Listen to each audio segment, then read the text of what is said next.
Hello, I am Karen Oates Jackson, and I am here today to present a summary of Sharon Debartolo's Carmack's scholarly article, A Very Poisoned Cream Puff, the California Eugenics Movement through Steinbeck's Cannery Row. This article reveals a dark political undercurrent in what is often considered one of John Steinbeck's most charming and humorous novels. To understand Carmack's argument, we first need to define eugenics. This movement, popularized in the early 20th century, was billed as the science of improving the human race. It originated with Sir Francis Galton, who was also Charles Darwin's cousin. Eugenics operated on two tracks. Positive eugenics encouraged the reproduction of people with so-called desirable traits like talent and intelligence. However, more troubling, negative eugenics focused on reducing undesirable populations by preventing the reproduction of people labeled as unfit through things like segregation and compulsory sterilization.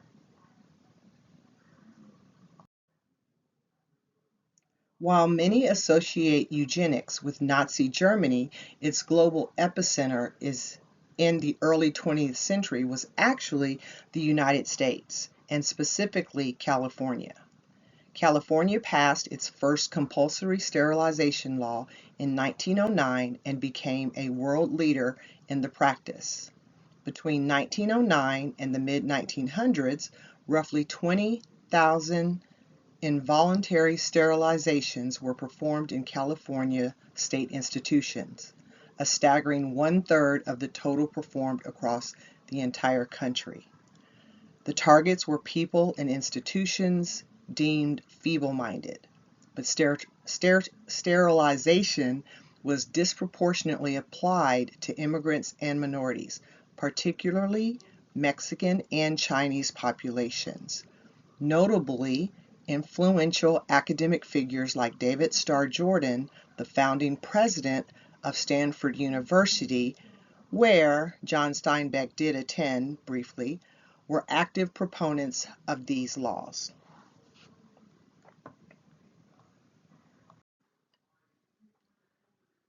This brings us to the core of Carmack's article. She argues that the accepted social evil of the eugenics movement is the poisoned cream puff lurking within the narrative of Cannery Row. The novel's surface is a beautiful, holistic celebration of a community that accepts everyone, what we can call the cream puff. But the poison is the fact that the very people Steinbeck humanizes are those the California state government was actually institutionalizing and sterilizing. Consider the characters Frankie and Hazel, who are mentally challenged, and Mac and the boys, who are vagrants and alcoholics. All of these groups were primary targets under the eugenic definition of feeble-minded or degenerate stock. Steinbeck's choice to center and celebrate these very individuals is therefore a profound statement.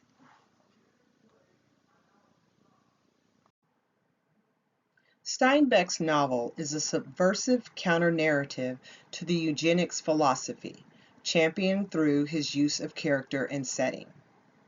First, his profound acceptance extends even to the morally perverted, like Dora and her girls, who are sex workers. Steinbeck portrays them as essential, kind, and generous members of the community, challenging the eugenic idea that they should be eliminated. Second, the character of Doc, the scientist, provides the philosophical anchor.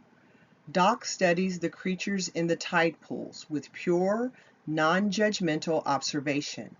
He accepts marine life exactly as it is, which mirrors Steinbeck's desire to view human society without judging its worth or wishing to forcibly change it.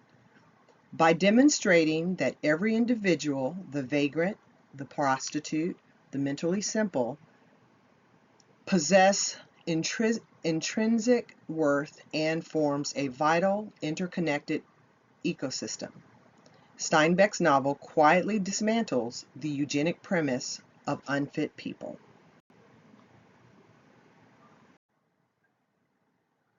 In conclusion, Carmack's article urges us to read Cannery Row not just as an entertaining novel about coastal misfits, but as a subtle yet radical piece of social commentary. It redefines the novel as a powerful defense of human dignity and acceptance, written during a time when a powerful scientific and social movement in Steinbeck's home state sought to deny that dignity to thousands of its residents. Here are the sources I used to create this presentation. My primary source is the article by Sharon Debartolo Carmack, published in the Steinbeck Review. I also referenced general historical material on the California eugenics movement, which includes the PBS documentary, The Eugenics Crusade. It provides excellent historical context on this dark chapter of American history. Thank you so much.